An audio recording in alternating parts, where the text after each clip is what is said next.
Okay, ayan. Magandang, umaga po sa inyong lahat at heto po a-update po tayo dito sa mga nangyayari ngayong araw na ito 'no. Patungkol po dito sa usaping, trust rating nitong si, Bongbong Marcos. Nagti-trending kasi yung, nag-negative yung kanyang trust rating. Ayan, resulta na yan sa ano, sa kanyang kapalpakan. Resulta na yan sa mga ayaw niyang magpa-hair follicle test. Resulta na yan sa mga promise niya na hindi naman niya tinutupad. 'Di ba kung leader ka ng Pilipinas, presidente ka ng Pilipinas, lahat ng mga pinagsasabi mo ay talagang binabantayan yan ng taong bayan. Okay? Kapag yung mga sinasabi mo ay hindi natupad, madidismaya yung taong bayan. Kaya no wonder ay bumababa ang rating niya at hindi lang ito basta-basta bumababa talagang nag-negative ang kanyang rating. Oh, first time 'yan nangyari sa Pilipinas na ang isang presidente nag-negative ang rating. Grabe. Grabe na talaga itong mga pangyayaring ito. Okay? Kasi yung una nating pag-uusapan ay nag-react na po itong si Attorney Guanzon patungkol dyan sa rating ni Bongbong Marcos. Okay? Mamaya ipapakita ko yan sa inyo. At heto rin, itong si Ma'am Lorraine Badoy, no? Dating taga NTF, nagtatrabaho sa NTF LCAC, no? Sa panahon po ni former President Duterte, no? May banat siya dito kay Representative Abante.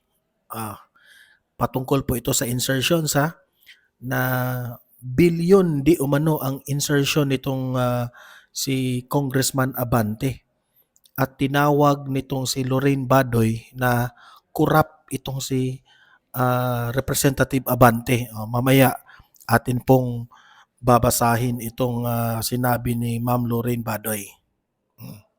At heto pa, ang dami nating topic ngayon, no? Itong si Attorney Vic Rodriguez na nag-react rin patungkol po sa latest na survey ni Bongbong Marcos. Hindi po maiiwasan na mag-react itong si Attorney Vic at meron po siyang video na ipinakita itong si Attorney Vic. Mamaya i-play ko yan sa inyo ha. Ito yung nagpapatunay na itong si BBM ay palpak sa kanyang mga promises. Mamaya ipapakita ko yung video na yan na in-upload ni Attorney Vic. At last but not the least, itong si Attorney Trixie Angeles ay nag-react na po dito patungkol po sa sinabi ni John Vic Rimulya sa kaso naman nitong si Zaldico sa flood control anomaly. Okay, yan po ang ating pakikinggan, ang reaction, opinion ni Attorney Trixie at tayo po ay mag-react sa opinion ni Attorney Trixie. Okay? So, yun po ang mga pag-uusapan ngayong araw, ngayong umaga na ito, no? At bago ang lahat, bago natin 'yan pag-uusapan lahat, paki-like at saka paki-share naman itong video na ito para guys kakalat ito sa taong bayan at marami po ang makaalam sa mga nangyayari ngayon sa ating bansa through this vlog, okay? So like and share na, like and share. At sa mga first time dito sa aking channel sa Donmar TV, kung bago ka pa lang dito, mag-subscribe na po kayo, okay? Libre lang ang mag-subscribe pindutin nyo lang ang subscribe button at updated na kayo sa ating mga trending na mga balita. Okay? So mahalaga po na mag-subscribe tayo. Okay? Libre lang yan. Okay? Nakasubscribe na ba lahat? Heto. Atin pong ipapakita itong video ni Ma'am Rowena Guanzon. Yan. Ano ba ang banat nitong si Attorney Guanzon patungkol kay BBM na nag-negative ang kanyang rating. Ito, pakinggan natin si attorney. Attorney, pasok. BBM, minus 3% na lang ang survey rating mo. Confirmed by SWS. Yung pahayag survey ng Publicus, minus 26% ka pa. Sige. Sige pa. 3 years more? Okay pa more? So, yun po ang banat ni Attorney Guanzon, no? Which is naman, kilala naman natin itong si Attorney Guanzon na kung ano yung nakikita niya kay BBM, prangka-prangka lang naman yan. Sasabihin talaga ni Attorney Guanzon kung ano yung nakita niya. Sabi ko nga sa sarili ko, nung panahon na si Attorney Guanzon ay nagsabi siya na jadik itong si BBM at sinungaling, kurakot nung panahon ng 2022 campaign, no? Nagalit pa nga tayo dito kay Attorney Guanzon. Sabi natin, inggit ka lang, Attorney Guanzon. Ang daming nagsasabing sinungaling si BBM pero walang naniniwala. Ngayon, meaningful na po itong mga sinasabi ni Attorney Guanzon. Ika nga, lahat ng sasabihin ngayon ni Attorney Guanzon, may credibility na. Lahat ng sasabihin niya, papaniwalaan na ng taong bayan. Kasi nagkatotoo po ang kanyang mga sinasabi. Di ba? Dati hindi tayo naniniwala sa kanya. Hindi tayo nakinig sa kanya. Anong nangyari? Nabudol tayo. Di ba? Kaya nga sabi ko, itong si attorney, ang taas ng IQ nitong si attorney. Talo tayo sa IQ. Kasi po tayo, bilang Donmar TV, vlogger lang tayo. No? Noon, merong magsasabi, bakit ka Donmar? Bakit ka sumuporta kay BBM at that time, noong 2022 campaign? Siyempre, I should admit, no, I'm not a perfect vlogger. Aaminin ko, nabudol ako. Siguro, nadala yun dahil sinuportahan natin si VP Sara at that time at tayo po'y sumuporta ng kung sino ang sinuportahan ni VP Sara, no? At sa tingin natin, yung mga promises ng bangag ay totoo, no? Sabi ko, ito yung pinaka lesson learned ko. Sana nakinig po tayo sa mga taong kagaya nitong si Attorney Guanzon, no? So, itong reaction niya na polboron pa more, di ba? Yabang pa more. Ito lamang po ay nagpapatunay na hindi po dapat natin pagkakatiwalaan itong Pangulo natin ngayon. Totoo lang, mag-real talk po tayo, no? Kasi ang dami na pong beses na ang dami na siyang binitawang salita na hindi naman nagkatotoo. Yung mga niya. Ito yung mga dahilan bakit nag-negative ang kanyang rating. Pinakauna, nagalit ang taong bayan dyan sa yung bridge sa Davao na nagki-credit grab siya. Hindi man lang niya pinasalamatan ng todo ang China. At ginagrab niya ang credit instead na si Duterte sana yung dapat nating papasalamatan dyan . Kasi si Duterte naman talaga ang gumawa ng effort na maging possible yan. Kasi kung hindi dahil kay former President Duterte, it is the creative mind of former President Duterte sa diskarte niya sa mga neighboring countries natin like China. Okay? Dahil sa karisma ni Tatay Digong ay napa-oo niya itong China na tulungan siya na ang funding ay isho-shoulder na ng China. 'Di ba ang galing ng China? Si Marcos walang ganyan. Yung karisma ni BBM, galit ang galit ang mga foreign investors sa kanya. Mm. Bangag eh. Simple explanation, bangag kasi. Okay? Ang leader na hindi natin mapagkakatiwalaan. A description of a leader that is manggagamit. Siya yung pinaka-best describe. Kung meron mang best description kay BBM, kung sasabihin, describe BBM in one word, manggagamit. Manggagamit siya. Ginamit niya si BP Sara. Ginamit niya si former President Duterte. Hindi man lang marunong, walang utang na loob. Kaya palang daling nagagalit dyan eh. Dati, si Maharlika. Buti na lang itong si Maharlika, matalino. Kahit may mga kaaway sa mga DDS, matalino eh. Ba't ko nasabing matalino? Dating loyalista yan si Maharlika. Nakasuporta yan ni BBM dati. Pero ang nangyari, alam niyang nabudol siya. Alam niya sinungaling si BBM. Ayan. Di ba? Anong nangyari? Sumuporta sa mga Duterte. Kaya ang ano ko lang, advice ko lang kay Maharlika, no? Isa yan sa mga mga sinaunang mga vlogger ng mga DDS. Sina Banatbay, Mocha Uson, dami.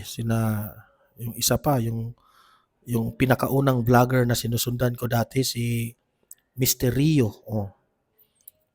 Sila yung mga vloggers na unang nagpasikat kay former President Duterte, no? Nung hindi pa presidente si Duterte, no?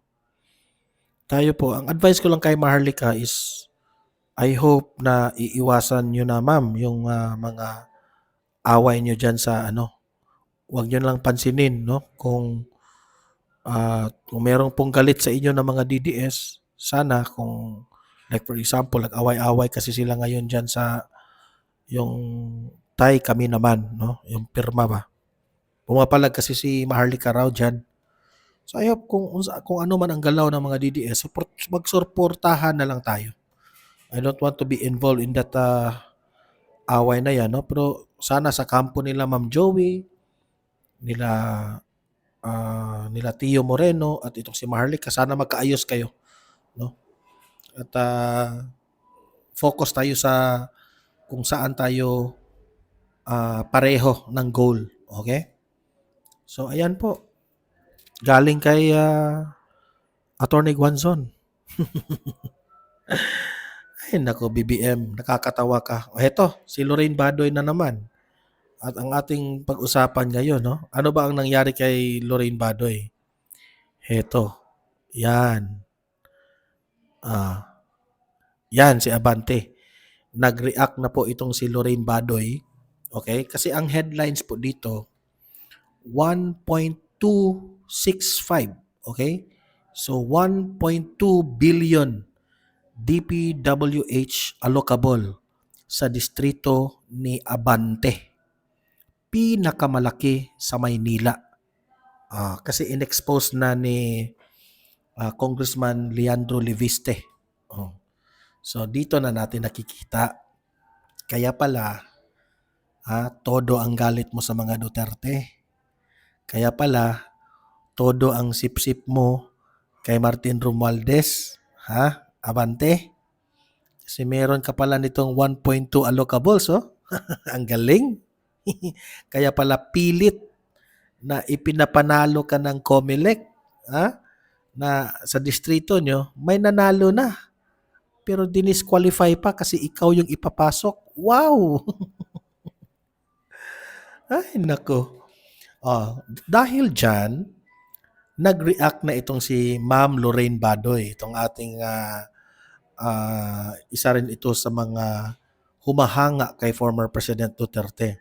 Sabi niya dito, sa mga kaanib ng huwad na pastor na to, magnanakaw ang pastor nyo. Abante, sagutin mo ito. Sabi ni Ma'am Lorraine Badoy, magnanakaw kayo. Okay? Ano pang sinabi? Sa asawa ni Benny Abante, makinig ka ma'am, asawa ni Benny Abante, magnanakaw ang asawa mo. Sagutin mo yan.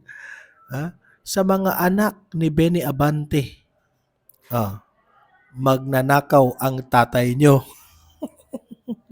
1.2 billion allocables. Sa mga apo ni Benny Abante, magnanakaw ang lolo nyo. Galing yan kay Lorraine Badoy, ha? Sa pamilya ni Benny Abante, nakikinabang kayo sa yaman na ninakaw ng asawa mo. Ninakaw sa Pilipino. Ang pamilya ni Abante, ano yan, si Lorraine Badoy nagsabi niyan. Magre-react lang tayo dito. Mga magnanakaw din kayo kasi nakinabang kayo. Yan ang ibig sabihin ni Ma'am Lorraine Badoy, ha? Blood money ang tawag dyan sa bilyones na ninakaw ni Benny Abante at may dalang sumpa yan sa nakikinabang at nagpakakasasa sa pagdurusa ng bayan, ninakawan ng kampo ni Satanas na si Benny Abante. Kampon ka raw kay ni Satanas, sabi ni Ma'am Lorraine Badoy, Benny Abante. Alam mo, sa totoo lang, no? Nasa Biblia yan, no? Yung patungkol sa Hindi ko ibig sabihin na si Benny Abante itong in-example ko. Pero mag-cite lang tayo ng example kung ano yung sinabi ng Biblia dito sa mga sinasabi ni Ma'am Lorraine Badoy. Na meron pong mga taong nagpapanggap na mabait, nagpapanggap na hindi magnanakaw, nagpapanggap na hindi mamamatay tao, nagpapanggap na kunwari tumutulong. Ganon, kunwari. Ang dami niyan. Yan ang sabi ng Biblia. Maraming mga kunwari, pero yun pala, mga demonyo. Kaya dito sa audience ko sa Donmar TV, ito lang yung masasabi ko. Sa papalapit na eleksyon sa 2028, ingat po tayo sa mga taong nagpapanggap na mabait pero demonyo rin pala. Yun lang ang aking ma-advise dyan, ha? I'm not saying na ang opinion ko patungkol kay Benny Abante ay magnanakaw si Benny Abante, ha? Nag-react lang po ako dito sa opinion ni Ma'am Lorraine Badoy. Okay? Kaya, ako naman, sa totoo lang, ang opinion ko dito kay Abante, galit po ako sa kanya. Kasi, kung makaasta siya during the Tuwadcom, no? Kung paano niya binabanatan si former President Duterte during the hearing, kung paano nila siniraan si Duterte, no? Na si Duterte mamamatay tao, ganun ganyan. Kasi nag-conclude ito nung pagkatapos ng hearing noon ni Duterte. Nag-privilege speech ito. Ang dami niyang sinabi.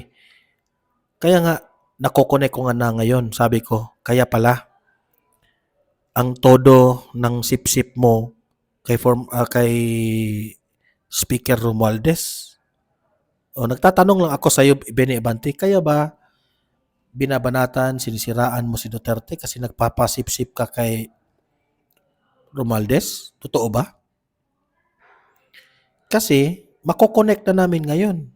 Sagutin mo itong 1.265 billion DPWH allocable. Nagkapera ka ba dito? You explain, Abante. Saan napunta itong mga allocable na ito? Magkano po ang naitulong mo dito sa mamamayang Pilipino? Magkano po ang naibulsa mo? Kung totoo man ang sinabi nitong si Lorraine Badoy na kawatan ka. Kung hindi totoo, i-explain mo. Bakit hindi? Yan ang hinihintay ko bilang vlogger. Okay? Hindi ko, para may fairness, ha? Ayoko lang muna papaniwalaan o hindi mo na ako sasang-ayon dito sa mga sinasabi ni Ma'am Lorraine Badoy. Hanggat hindi ka mag-explain, ipakita mo ang ebidensya mo, abante, na tunay na ginasta ni itong perang ito para sa bayan. O sasabihin nyo, kayo ang nagsabi, kung sasabihin ni Abante na dapat si Lorraine Badoy ang ah, mag maglatag ng ebidensya na kurap ako, baka sasabihin niya ni Abante, hindi, Abante, ikaw dapat ang magbigay ng ebidensya kung paano mo ginasta itong 1.265 billion allocables. Why? Pera yan ng taong bayan eh. Obligasyon nyo yan na ipakita nyo ang transparency. Paano po inubos ang 1.265 billion dyan sa mga allocables na mga projects na yan. Kung tama ba, pulido ba ang mga projects na ito. Okay? Ganun lang kasimple.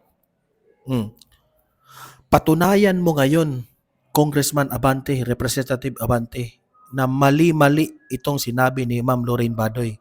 Kasi kung hindi ka magsasalita patungkol dito, that only shows totoo itong sinabi ni Ma'am Lorraine Badoy. Okay? Kaming taong bayan, lahat tayo, meron naman tayong social media, sa mga post na ganito, kagaya nitong kay Lorraine Badoy, babasahin lang namin to.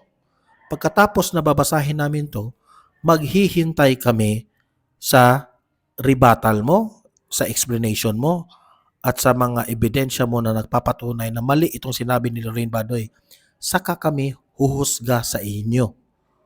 Di ba? Ganyan naman talaga eh. Saan kami maniniwala? Kay Lorraine Badoy ba o sa iyo, Abante? Now, give us your explanation, your thoughts. Ngayon, patungkol dyan. Okay? O, kayong mga audience ko sa Donmar TV, anong masasabi nyo kay Congressman Abante? Magnanakaw ba siya o hindi?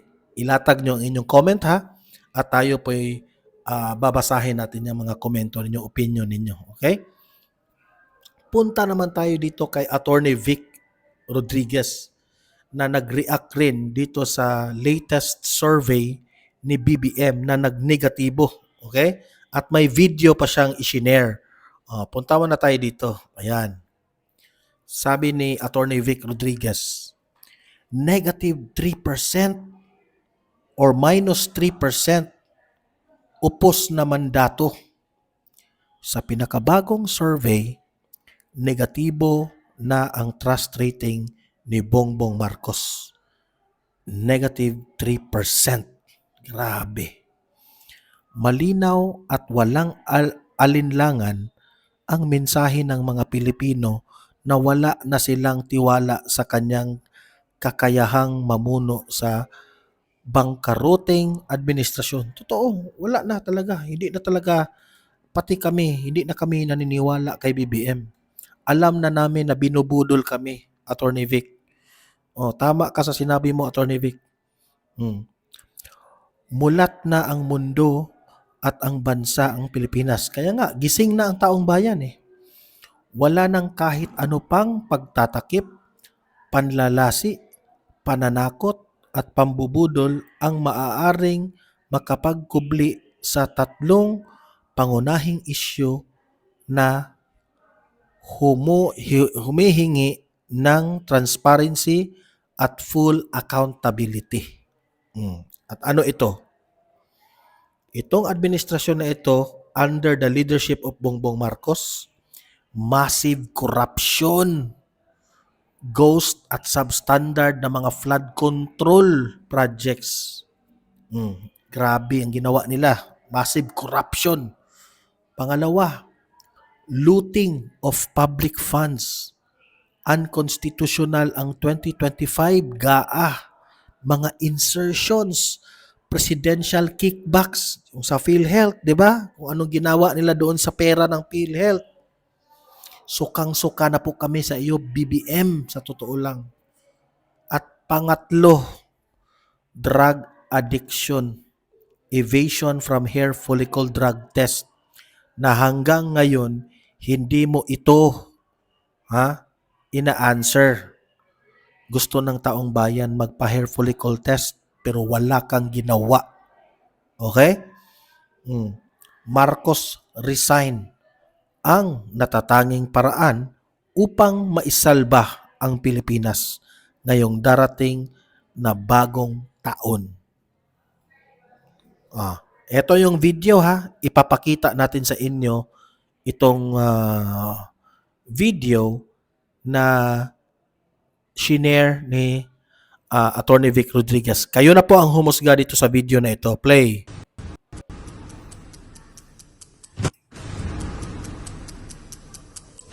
Up to now, I cannot find those damned blank items.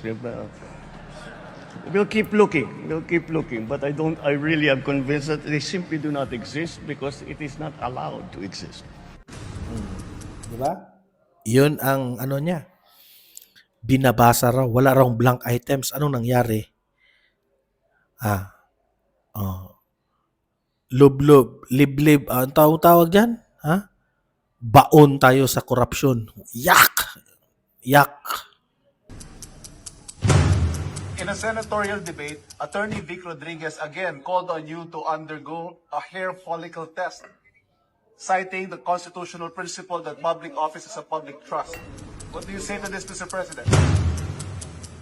No. No. Why should I do that? Why should I do that? No. Nandyan na nga yan sa Constitution, Mr. President. If ang taong bayan na ang nagsabi na magpa-hair follicle test ka at ayaw mo, that's unconstitutional, Mr. President. That is an impeachable offense. You don't see What is saying public trust, public office, public has nothing to do with a follicle test, please. Saan kami maniniwala? Sa'yo o sa mga attorney na magaling sa konstitusyon natin? Di ba? Ikaw lang walang alam eh. Pagkatapos ng isang araw, tinawagan ako ni Sekmina at sinabi ang mensahe ng Pangulo. Ipasok ninyo yan dahil pinangako na sa akin ni Speaker Martinian at hindi na pwedeng baguhin. Kumbaga, ang utos ng hari hindi pwedeng mabali. Again, I informed the Speaker and asked clearance about the instructions ng Pangulo. At ang sabi niya, wala tayong magagawa. Sinabi pa ni Sekmina, everything is cleared with the President. Basta importante, pasok ang pondo na request ng Pangulo. The following day, sinabi ni Sekmina, approve na si Presidente BBM sa lahat na binawasan na ahensya. Masaya na ang Pangulo dahil naipasok ang gusto niyang 100 billion insertion.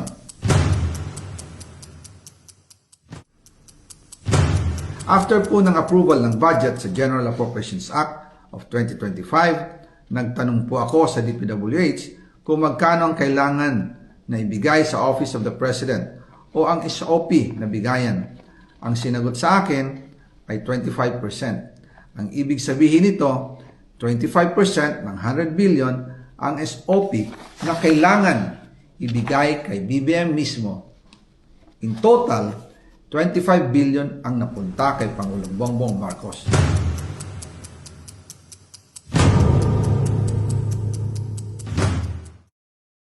Ayan, di ba? Kaya pala, nag-negative 3% ang trust rating ni BBM. Anong mako-comment nyo dito?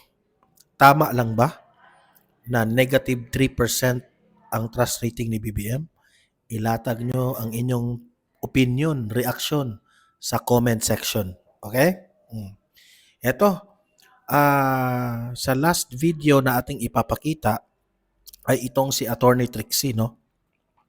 Nag-react na po ito patungkol sa sinabi ni John Vic Remulla at nitong sa issue nitong si Zaldico. Ito, panoorin natin, pakinggan natin at magre-react tayo. Play. Tinorn over na raw ng DPWH yung listahan sa Office of the Ombudsman inaasahan nyo ba na kagaya nung pag-claim ni Ombudsman Remulla kahit hindi kinumpirma ng ICC na may warrant of arrest na si Senador Bato de la Rosa, ganito rin kasigasig na ilabas yung listahan na naibigay sa kanila mula sa DPWH mismo, attorney? Actually, hindi. Kasi meron silang ready excuses. Sasabihin nila, it is under investigation and the information is sensitive para daw hindi maano. Ito yung expected natin so that to prevent na tumakas yung mga respondents, to prevent that the objects of investigation will try to hide evidence, hindi nila ilalabas. Pero sa totoo lang, the moment na may nagsabi na may listahan ng DPWH, dun pa lang alam natin na yung mga guilty ay nagtatago na ng mga trails nila, ng ebidensya nila, ng posible ng ill-gotten wealth nila. So, ang ini-expect ko dito is that they will give more time to the guilty para makahanap din ng mga legal remedies or possibly not so legal remedies. So no, I'm not expecting such kind of transparency from the office of the Ombudsman as of now. Bago lang si partner MJ, nung nakapanayam namin kahapon si Congressman Leviste, kung ilalabas na ba niya at marami kami mga katanungan na kumbaga at least kumuha ng dagdag na information kung sino-sino yung mga involved. Nabanggit niya yung kanyang pagkaalala dun sa seguridad. So ibig sabihin, hindi basta-basta, hindi simpleng tao ang mga involved dito po. At kumbaga siguro nakikita niya na bilang isang congressman lang, kumbaga medyo alanganin para sa kanya, no? Lalo na sa kanyang security. Do sinasabi naman niya kung may mangyaring masama sa kanya, meron siyang inutusan na ilabas na yung ano. Ang ating government po, lalo na ang presidente, makapangyarihan po yan. So kumbaga hindi mo basta-basta matatakot kumbaga dahil meron niyang sources. Bakit hindi na lang magkusa? Or ang problema lang siguro dito baka mag-lead ito sa mas big fish talaga, attorney. Ano nakikita niyo po rito? Tingin ko for those officials na mas mataas ang posisyon, namimili talaga sila kung anong impormasyon ang gusto nilang ilabas, kung sinong tao ang idadawit at baka nga naman it might lead to very uncomfortable accused, di ba? Baka for all we know, yung ibang mga opisyalis ng gobyerno ay sila mismo ang involved kaya ayaw nilang ilabas.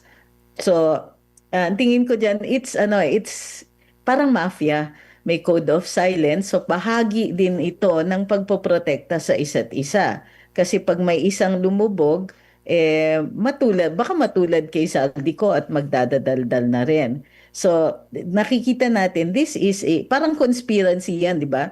Pati sa pagpoprotekta ng isa't isa, it's an act of protecting yourself. So as long as hindi sila naglalabas at naaamoy ng publiko na mayroon silang tinatago, the danger na sila po ay kumbaga may public backlash against them, then that remains real. Tuloy-tuloy yan until the information is made available. But even later on pag lumabas na yung impormasyon, tingin nila makakalimutan ng publiko yung hesitation dito sa paglalabas ng impormasyon.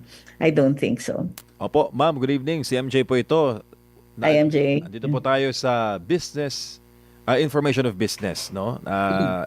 Merong nangyari ngayong araw at may sinabi si Secretary John Vic Remulla. Nabalitaan po ninyo, ma'am, na parang naguhukay daw ng basement itong si Zaldico at mukhang imbaka ng pera sa ilalim ng lupa. Anong tingin mo doon, ma'am? Assumptions? Ay nako, kung titingnan ninyo ng mabuti yung sinabi ni Secretary John Vic Remulla, ang sabi niya, normally iisipin natin parking yan. Pero wala naman daw gumagawa ng parking na ganon, kaya ang assumption nila ay lalagyan yan ng cash. So, kumbaga para sa akin, the Secretary should refrain from speculating. Kasi kung gusto niyang siya yung nagiging spokes o sarili niyang spokes para sa departamento niya, he should only be releasing facts. So itong pag-speculate niya ay maliwanag na attempt na idiin ang isang tao who still remains a suspect right now kumbaga hindi pa akusado si Zaldico.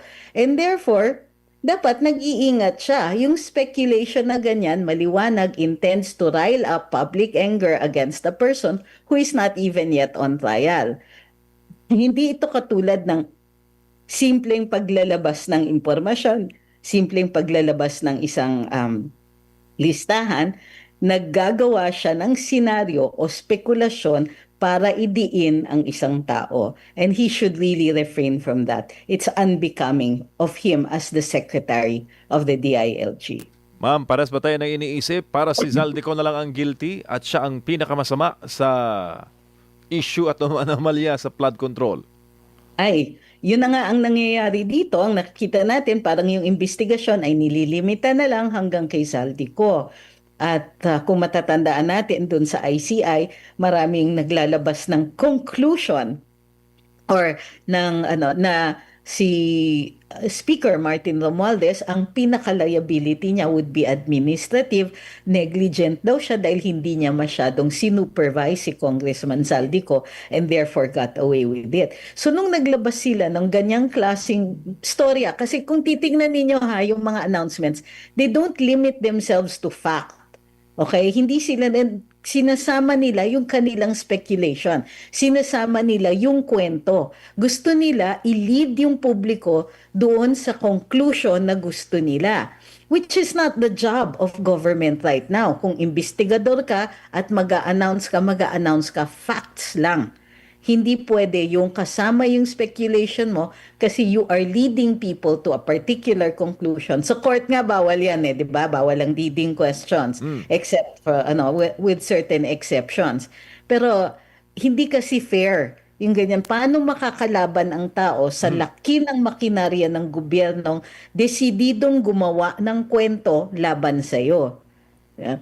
Government is required to be fair. Kaya nga meron tayong Bill of Rights. Hindi ka dapat pinaparatangan ng walang basihan at ang mga resulta ng investigasyon ay dinadala dapat sa hukuman para doon i-determine yung kanyang value as evidence.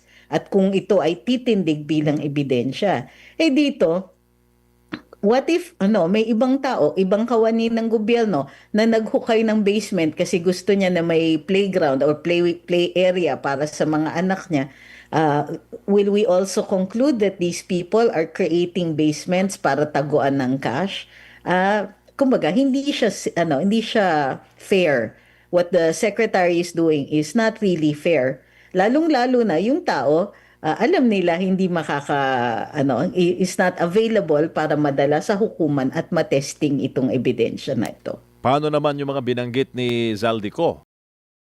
Ibig sabihin ni Attorney Trixie, hindi po pwede yun ang basihan natin na yung basement ay yun ang ating batayan na doon ilalagay ang mga pera na nanakawin ni Zaldico. Hindi po yun pwede. Kasi wala namang nakalagayng pera doon. 'Di ba? An example nga ni Attorney Trixie. 'Di ba? So, yung ibang tao na gumagawa ng basement sa kanilang bahay doon, sasabihin natin na magnanakaw yun ng pera? Parang hindi fair, 'di ba?